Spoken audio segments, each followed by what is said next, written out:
Subscribe करियो असांजो official YouTube channel Sindh TV HD Islamic ऐं वधीक अपडेट लाइ बेल आइकन ते क्लिक करियो। अऊज़ु बिल्लाहि मिनश शैतानिर रजीम बिस्मिल्लाहिर रहमानिर रहीम अल्लाहुम्मा कुल्ली वलियकल हुज्जत इब्नुल हसन सलवातुका अलैहि व अला अबाई फ़ी हाज़िहि स्सअ व फ़ी कुल्लि स्सअ वलिय्यन व हाफ़िज़न व क़ाइदन व नासिरा व दलीलन व आइना हत्ता तुस्किनहु अर्ज़क तवा व तुमत्तिअहु फ़ीहा तवीला बिरहमतिक या रहमर राहिमीन। सलवात।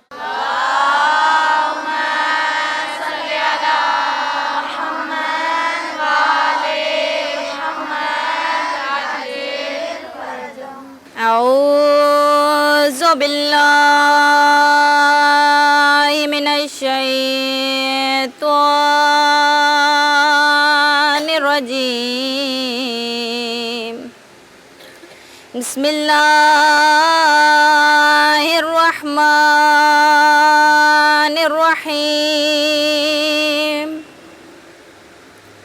अल्हम्दुलिल्लाहि रब्बिल आलमीन अस्सलातु वस्सलामु अला अशरफिल अंबियाइ वल मुरसलीन। सलवात।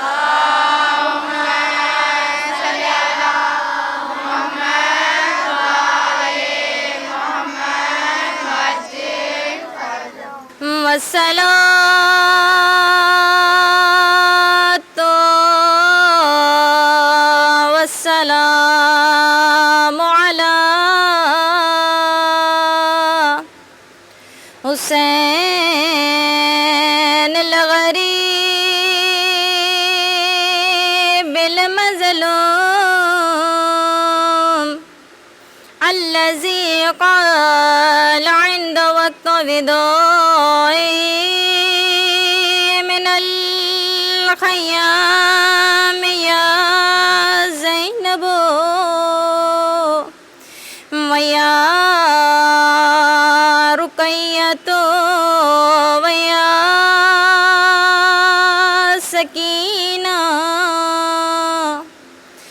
वया जारियतो उम्मे ज़हरा अलैकुन्ना मिन्नी सलाम। सलवात।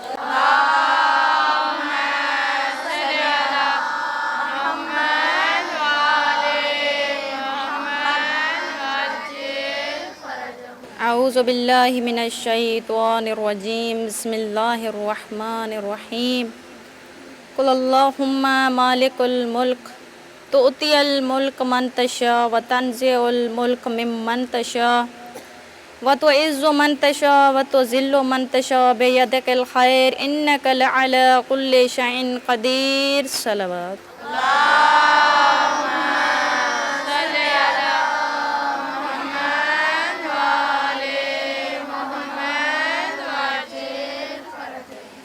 मुझे तमाम तर तारीफ़ूं मुझी तमाम तर हमदो सना उन ख़ालिक़ अकबर जे लाए जेको कुल्ले शैइन क़दीर।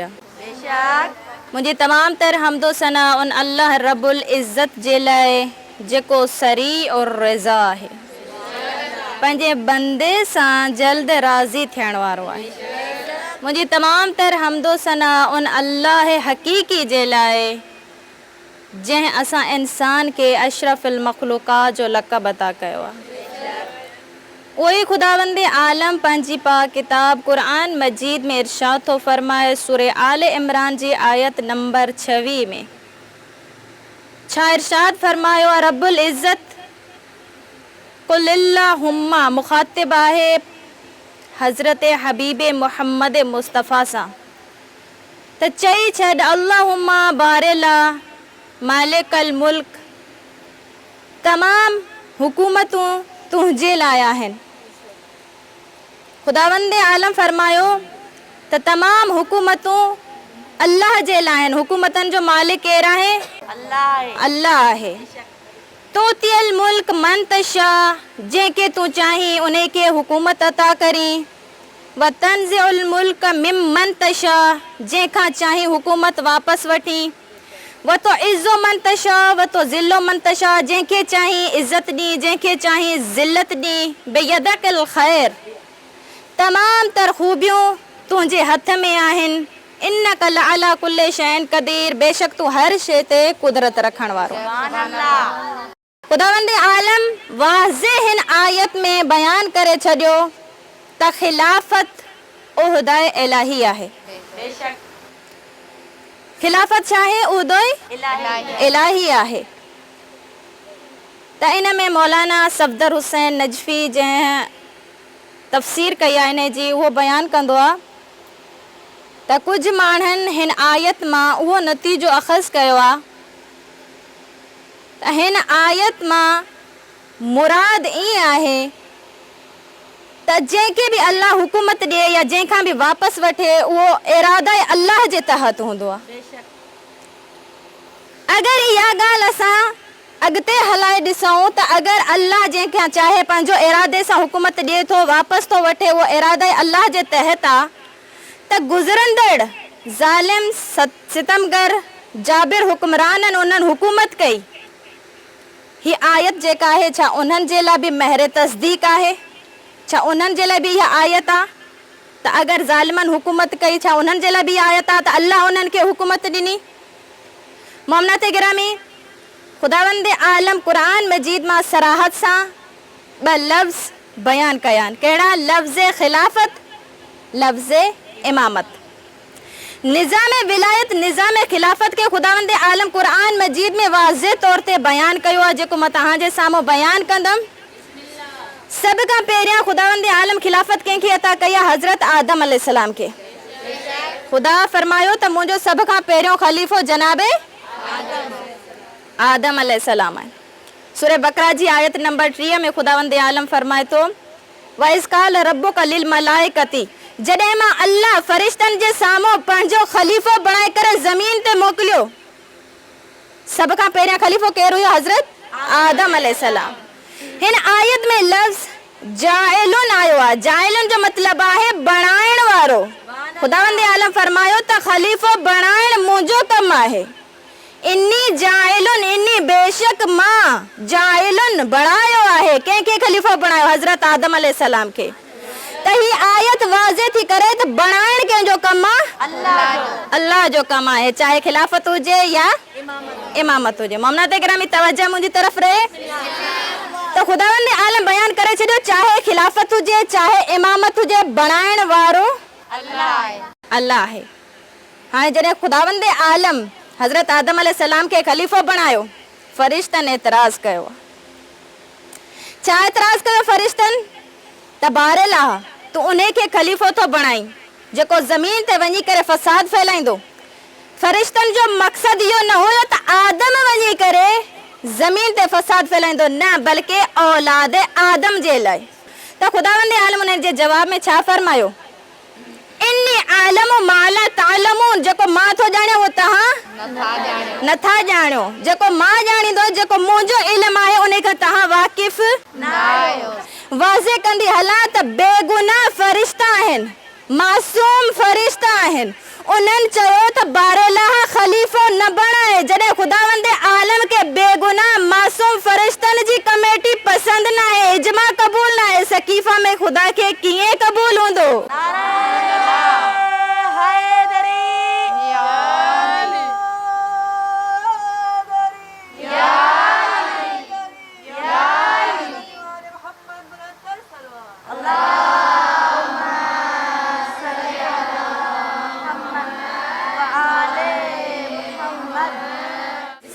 खुदावंद आलम बणाए छॾियो ख़लीफ़ो कंहिंखे? हज़रत आदम अलैहिस्सलाम खे। उन खां बाद में अल्लाह जो ॿियो ख़लीफ़ो जनाबे दाऊद अलैहिस्सलाम। पहिरियों ख़लीफ़ो बणाइण वारो केरु हुयो? खुदावंद आलम फरमायो, इन्नी जाइलुन, बणाइण वारो मां आहियां, मूंखे हक़ आहे बणाइण जो। उन खां बाद में हज़रत आदम अलैहिस्सलाम खे खुदावंद आलम ख़लीफ़ो बणायो। छा फरमायो? सूरह स्वाद जी आयत नंबर 26 में खुदावंद आलम फरमायो, या दाऊद इन्ना जअलनाक इते भी लफ्ज़ जअलना का उते जाइलुन इते इन्ना जअलना का तोखे बनाइण वारो मां अल्लाह आहियां। इन्ना जअलना का खलीफतन फिल अर्ज़ तोखे ज़मीन ते खलीफ़ो बनायो आहे। फ़अहकमु हुकुम थो ॾियां बैन अन्नास माण्हुनि जे दरमियान बिल हक़ हक़ सां गॾु फ़ैसिला कयो। छा फरमायो ख़ुदावंद आलम ए दाऊद मां तव्हांखे खलीफ़ो बणायो आहे ऐं मां तव्हांखे हुकुम थो ॾियां त माण्हुनि जे दरमियान हक़ जा फ़ैसिला कयो। तवज्जो आहे मोमिनात गिरामी। उन खां बाद में जनाब दाऊद जो वारिस सुलेमान नबी उन जे लाइ आयत नाज़िल थी सूरह नमल जी आयत नंबर 16 में ख़ुदावंद आलम फरमायो वा वारिस सुलेमान दाऊद असां सुलेमान के दाऊद जो वारिस करार ॾिनो। मोमिनात गिरामी इन लफ़्ज़नि मां इन्हनि आयतनि मां वाज़े थियो त ख़ुदावंद आलम ख़लीफ़ो बणायो आहे लेकिन बणाइण जो हक़ सिर्फ़ु पंहिंजे पाण खे ॾिनो आहे कंहिं ॿिए खे नाहे ॾिनो। त वाज़े थी वियो ख़लीफ़ा लफ़्ज़ बणाइण वारो फ़क़ति अल्लाह। हाणे मां तव्हांजे साम्हूं पहिरियां मां ॿुधायमि त ॿ निज़ाम आहिनि निज़ाम इमामत निज़ाम खिलाफ़त। खिलाफ़त जी शायदि तव्हांजे साम्हूं थोड़ी मां वज़ाहत कई तव्हांजी सम्झ में आयो हूंदो उम्मीद कंदमि। उन खां बाद में हाणे निज़ाम इमामत। निज़ाम इमामत जॾहिं असां लफ़्ज़ खणंदा आहियूं इमाम असल में इमाम न आहे अमाम। अमाम चयो वेंदो आहे साम्हूं वारे खे। साम्हूं वारो जेको हुजनि उन खे अमाम चयो वेंदो आहे। जेको लीड करे जेको रहबरी करे जेको क़यादत करे उन खे इमाम चयो वेंदो आहे। इन करे असां चवंदा आहियूं त जेको नमाज़ पढ़ाईंदो नमाज़ पढ़ाइण वारे खे छा चयो वेंदो आहे पेश इमाम। पेश इमाम यानी क़यादत करे थो उहो इमाम बणिजी करे ॿियनि खे नमाज़ थो पढ़ाए। इन जो मतिलबु त हू अॻियां बीठल आहे उन जे पोयां ॿिया माण्हू आहिनि इमाम उहो ई आहे। त मोमिनात गिरामी ख़ुदावंद आलम क़ुरान मजीद में इरशाद थो फरमाए सूरह बकरा जी आयत नंबर 126 में छा फरमायो ख़ालिक अकबर वइज़्ज़ब्तला इब्राहीम रब्बहू बेकालिमात फतमहुन्न। छा फरमायो त मां इब्राहीम के कुछ कलमात में आज़मायो जॾहिं उहे कलमात खां आज़माइण खां बाद में जॾहिं उन आज़माइश में मुकम्मल इम्तिहान में कामयाब थियो इब्राहीम ख़ुदावंद आलम फरमाए थो काल इन्नी जाइलो का लिन्नास इमामा ए इब्राहीम मां तोखे माण्हुनि जो इमाम बणायो आहे। छा फरमायो ख़ुदावंद आलम ए इब्राहीम मां तोखे माण्हुनि जो इमाम बणायो आहे। उन खां बाद में हज़रत इब्राहीम सवाल कयो काल मन ज़ुरियती बारलाहा मुंहिंजी अहल मुंहिंजी ज़ुरियत छा उन जे लाइ बि इहो उहिदो आहे। ख़ुदावंद आलम फरमाए थो काल यलनान अहद ज़ालिमीन उहिदो ही ज़ालिमनि ताईं नथो वञी सघे। ही उहिदो जेको आहे फ़क़ति मासूम जे लाइ आहे बेगुनाह जे लाइ आहे। ईअं न त ज़ुल्म बि कयो ऐं उहिदा बि माणियो। ख़ुदावंद आलम वज़ाहत करे छॾी ऐं इन आयत में बि लफ़्ज़ छा आहे जाइलक या जाइलोक। ख़ुदावंद आलम फरमायो त बणाइण मुंहिंजो कमु आहे चाहे इमामत हुजे या खिलाफ़त हुजे। हाणे इन आयत मां टे शयूं वाज़े थियूं थियनि। कहिड़ियूं टे शयूं त पहिरीं ख़ुदावंद आलम उन खे इमामत अता कई आहे इम्तिहान खां बाद में। छा फरमायो ख़ुदा त मां इब्राहीम खे इम्तिहान में मुब्तला कयो। इम्तिहान खां बाद में जॾहिं उहो पंहिंजे इम्तिहान में कामयाब थियो आहे तॾहिं मां उन खे इमामत अता कई आहे। पहिरियां छा आहे इमामत इम्तिहान सां मिली आहे हज़रत इब्राहीम खे। ॿी शइ वाज़े थी थिए लिन्नास तमामु माण्हुनि जे लाइ इब्राहीम इमाम आहे। त मोमिनात गिरामी वज़ाहत सां बयानु कंदी हलां नबी जेके ईंदा आहिनि हिकु गुरू जे लाइ मख़सूस बि थी था सघनि लेकिन इमाम शुरू खां वठी क़यामत ताईं अचण वारनि माण्हुनि जो इमाम ई हूंदो आहे।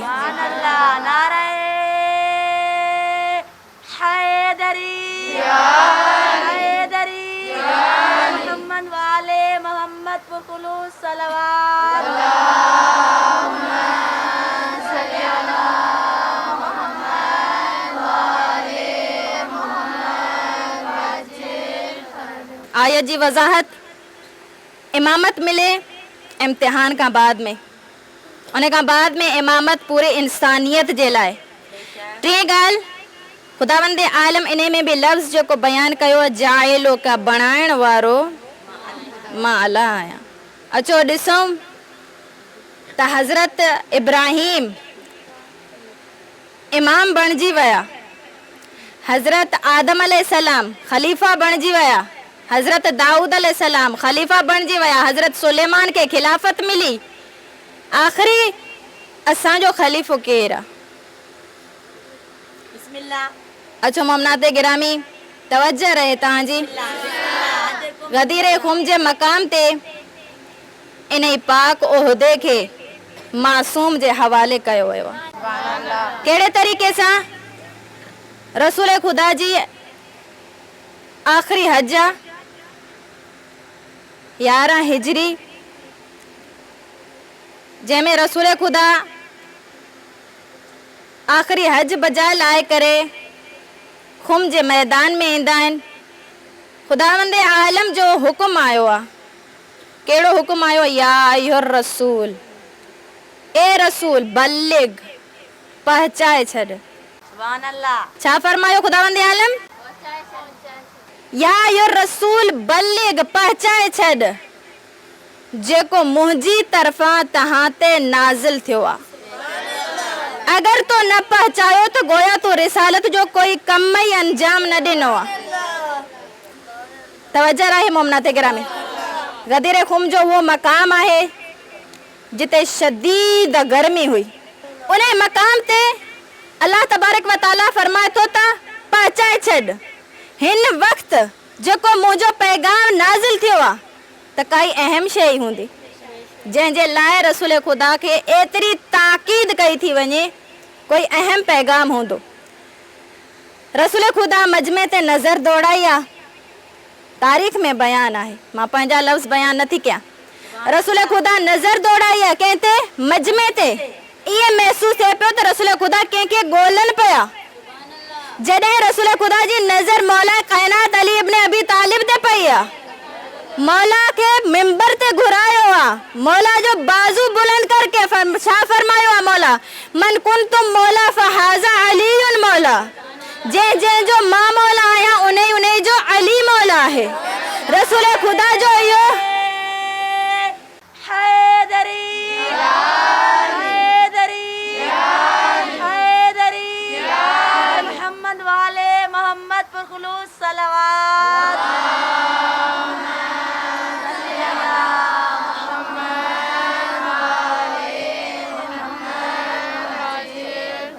छा फरमायो रसूल ख़ुदा?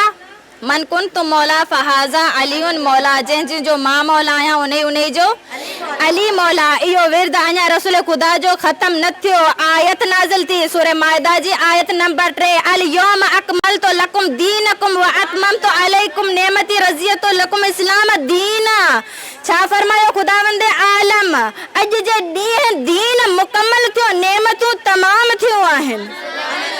ख़बर पई त अली अलैहिस्सलाम जी विलायत बाक़ी रहियल हुई जेका रसूल ख़ुदा पहुचाए छॾी आहे। त उन नुमाइंदे इलाही हज़रत अली अलैहिस्सलाम जे घर में हिकु ॿिए नुमाइंदे जी विलादत थींदी आहे। 3 शाबान 4 हिजरी ते इमाम हुसैन अलैहिस्सलाम जी विलादत थींदी आहे ऐं इमाम जी शहादत 10 मुहर्रम अल हराम ते थी आहे। तवज्जो आहे मोमनाते गिरामी। 3 शाबान विलादत 10 मुहर्रम शहादत थी आहे। त शाबान जो महीनो उहो महीनो आहे जंहिंमें काई शहादत न आहे। माहे मुहर्रम जो उहो महीनो आहे जंहिंमें का विलादत न आहे। असांजे ज़हन में हिकु सवाल ज़रूर ईंदो, बारेला तुंहिंजो पैगाम छा आहे? शाबान में काई शहादत न आहे, मुहर्रम में काई विलादत न आहे। अल्लाह चाहींदो जिते हुसैन जी ख़ुशी आहे उते कोई गम न आहे, जिते हुसैन जो गम आहे उते काई ख़ुशी न आहे।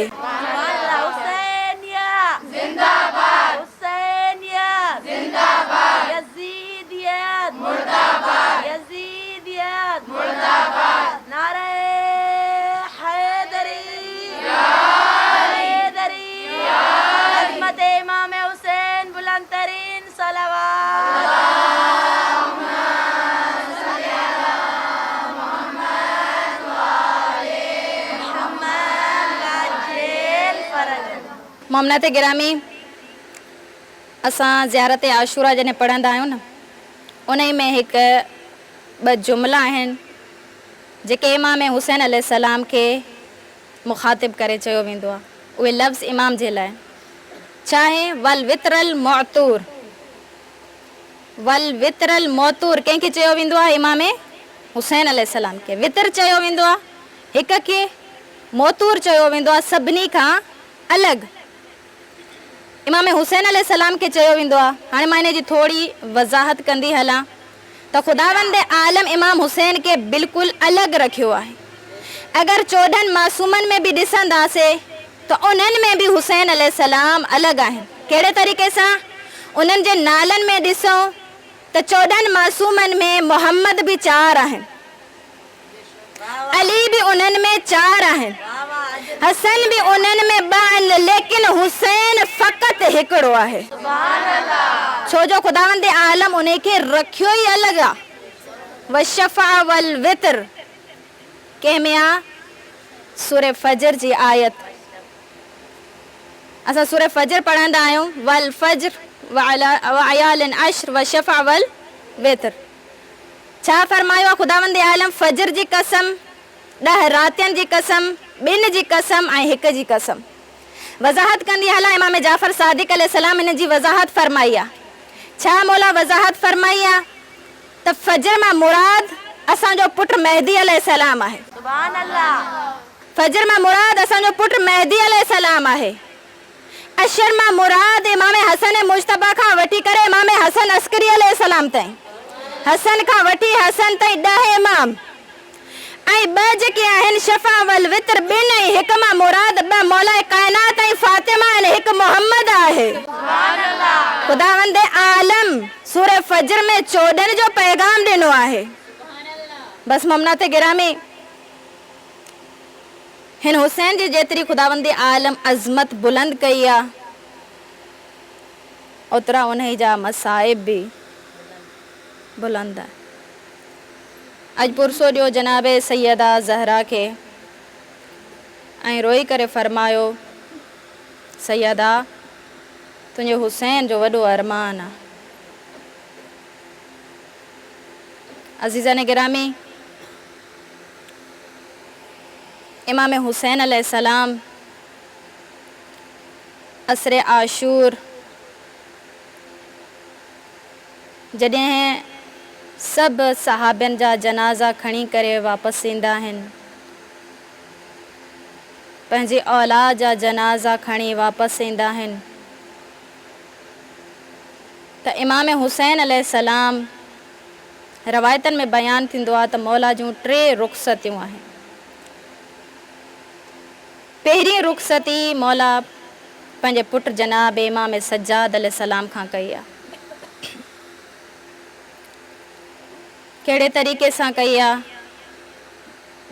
मौला जीअं मौला सज्जाद अलैहिस्सलाम जे ख़ैमे में ईंदा आहिनि त इमाम सज्जाद अलैहिस्सलाम जी नज़र मौला हुसैन ते पवंदी आहे त हिकु आवाज़ बुलंद कंदो आहे। छा फरमाईंदो आहे मुंहिंजो मौला? बीमार सज्जाद फरमाईंदो, अम्मा ज़ैनब मूंखे सहारो ॾे, मां बाबा जी ताज़ीम में बीहण थो चाहियां। इमाम हुसैन फरमाईंदा आहिनि, सज्जाद पुट तूं बीमार आहे, तो तां ताज़ीम साकित आहे। इमाम हुसैन अलैहिस्सलाम जनाबे मौला सज्जाद अलैहिस्सलाम के फरमाइनि था, सज्जाद बचड़ा मां इमामत जो दर्जो तोखे ॾियणु आयो आहियां, इमामत तुंहिंजे हवाले करणु आयो आहियां।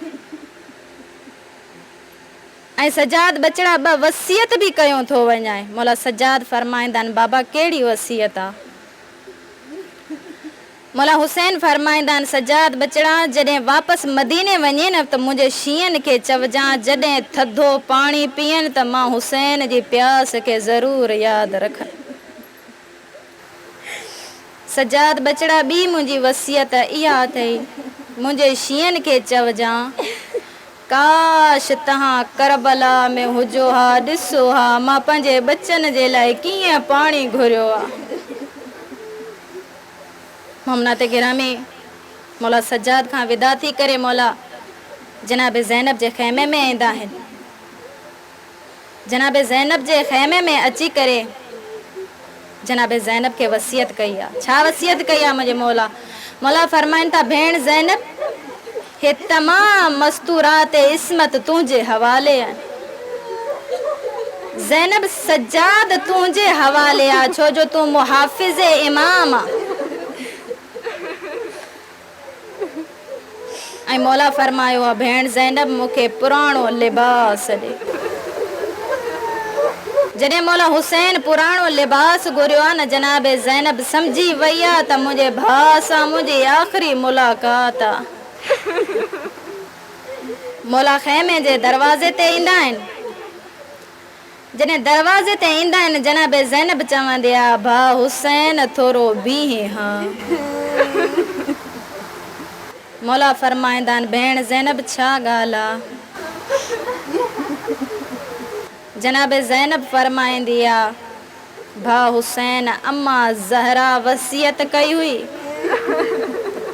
जॾहिं न हुसैन तोखां पुराणो लिबास घुरे त हुसैन जे गले ते मुंहिंजे तरफ़ां बोसा ॾिजां। मौला हुसैन फरमाईंदा आहिनि, हा भेण ज़ैनब मूंखे बि हिकु वसियत यादि आई आहे। सैयदा फरमाईंदी आहे, जी भाउ ॿुधाए। मौला फरमाईंदा आहिनि, भेण ज़ैनब जॾहिं पाण कूफा में हुयासीं न, बाबा जो आख़िरी वक़्तु हुयो, मूंखे बाबा वसियत कई हुई। फरमायो जॾहिं हुसैन तूं आख़िरी वक़्तु ज़ैनब सां मुलाक़ात करी न त मुंहिंजे तरफ़ां उन जे हथनि ते बोसा ॾिजां। अलगर्ज़ मोमनात गिरामी मुख़्तसर कंदी हलां, आख़िरी विदाई जनाब सकीना खां थी आहे। मौला जॾहिं खेमे खां ॿाहिरि निकिरंदा आहिनि न, मौला हिकु दर्द भरिया जुमिला फरमाइनि। छा फरमायो आहे? हकल मार करे चए थो, सज्जाद। ॿियो जुमिलो फरमायो आहे, अब्बास, अकबर, कासिम, मां त तव्हांखे सवार करायो, लेकिन मूंखे कोई सवार कराइण वारो न आहे। जनाब ज़ैनब फरमाईंदी आहे, भाउ हुसैन मां ज़ैनब आहियां, ग़रीबी जो हुको न ॾे। जनाब ज़ैनब मौला हुसैन खे सवार करायो आहे। सवार कराए जॾहिं मौला मैदान जी तरफ़ हलणु शुरू कयो आहे त मौला जो घोड़ो हलण लाइ तयारु न आहे। मौला दर्द भरिया जुमिला चया आहिनि, ए ज़ुलजना छा तूं बि मुंहिंजो साथ छॾे ॾिनो आहे? ज़ुलजना पंहिंजे कदमनि जी तरफ़ इशारो करे चए थी, न मौला मां न साथ छॾियो आहे। जीअं मौला हुसैन ज़ुलजना जे कदमनि जी तरफ़ ॾिठो आहे न, चइनि सालनि जी मासूमा ज़ुलजना जे कदमनि में आई आहे। मौला हुसैन घोड़े तां लथा आहिनि, सकीना खे पंहिंजे सीने सां लॻायो आहे।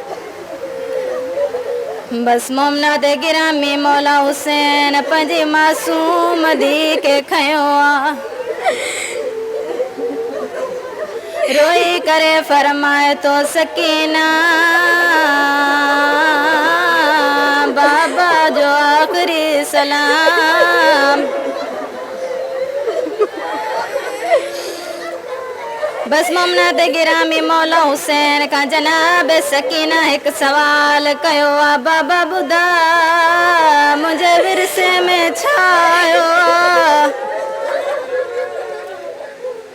बाबा अकबर के तूं करबला जी जागीर ॾिनी आहे, असगर के पाण सां वठी वियो आहे। बाबा मुंहिंजी विरासत में छा मिलियो आहे? मौला हुसैन फरमाईंदा आहिनि, सकीना दी शाम जा बाज़ार तुंहिंजी विरासत में आहिनि। जनाब सकीना रोई करे फरमाए थी, बाबा ॿियो छा विरासत में मिलियो आहे? मौला फरमाईंदा आहिनि,